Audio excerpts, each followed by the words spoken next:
Esta bestia, una de sus cabezas sufrió una herida mortal. ¿Cuál cabeza sufrió la herida mortal? Fue la séptima cabeza la que sufrió la herida mortal. Las 7 cabezas de la bestia de 7 cabezas y 10 cuernos. Son 7 regímenes. Desde la creación del mundo, 7 regímenes que persiguieron al pueblo de Dios. De estos 7 regímenes, uno sufrió una herida mortal. El que sufrió la herida mortal es el séptimo régimen. Entonces, veamos, ¿cuáles son estos 7 regímenes? Respectivamente. Primero es Egipto, seguido de Asiria, Babilonia, Medo-Persia, Grecia, Roma y Rusia.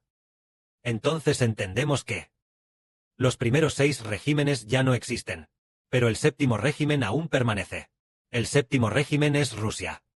En el futuro, tal como se dice aquí, vi que una de las 7 cabezas de la bestia sufrió una herida mortal. Pero su herida mortal fue sanada.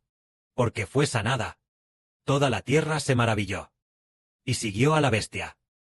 Esto se refiere a que un régimen sufre una herida mortal, refiriéndose a que Rusia pronto sufrirá una herida mortal, que causará la división de Rusia. Una grave guerra civil, que llevará a la fragmentación.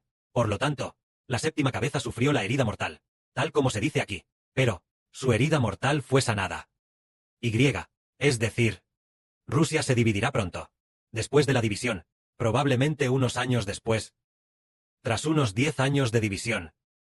Unos 9 o 10 años. Rusia pasará por una grave guerra civil, y una grave división, pero para ese entonces, se aliará de nuevo. Después de dividirse, se aliará de nuevo. Rusia se divide de nuevo, en múltiples países pequeños, y estos pequeños países se aliarán de nuevo. Esto significa que sufrió una herida mortal, dejando de ser un país, dejando de ser Rusia. Pero 10 años después, se aliaron de nuevo, y la herida mortal se sanó. Esto es la alianza, la sanación de la herida mortal. Entonces, la séptima cabeza, que sufrió la herida mortal, se alía de nuevo, y se convierte en la bestia de 10 cuernos. Ya no es la bestia de 7 cabezas y 10 cuernos.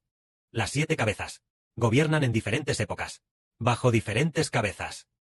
Por ejemplo, al principio, en la época de Egipto, el faraón de Egipto persiguió a los israelitas, matando a los bebés recién nacidos, y arrojándolos al río Nilo, y obligando a los israelitas a hacer ladrillos con barro, haciéndolos sufrir indeciblemente.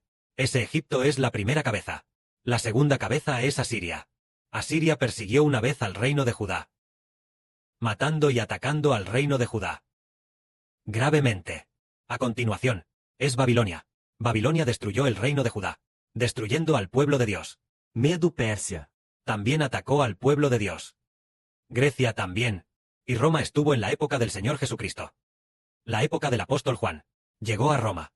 Roma una vez. Poncio Pilato de Roma mató al Señor Jesús.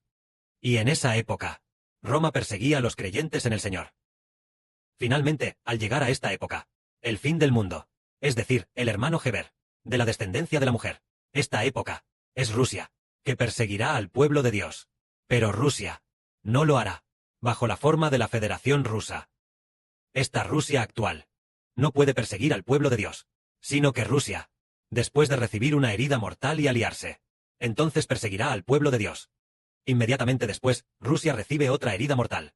Después de que su herida mortal sea sanada, se convertirá en la bestia de 10 cuernos. En ese momento, la séptima cabeza se dividirá, dividiéndose en varios países pequeños. Cuando estos pequeños países se alíen de nuevo, cuando sea llamado el reino de parte de hierro y parte de barro, en ese momento, perseguirá al pueblo de Dios, el reino de parte de hierro y parte de barro. Hermanos y hermanas, tal vez recuerden, que el profeta Daniel dijo, que había un rey llamado Nabucodonosor, que soñó con una gran estatua de oro, hasta la parte de los pies y los dedos de los pies, que es la parte del reino de parte de hierro y parte de barro. Es decir, Rusia dividiéndose y volviéndose a aliar. La Rusia después de la alianza.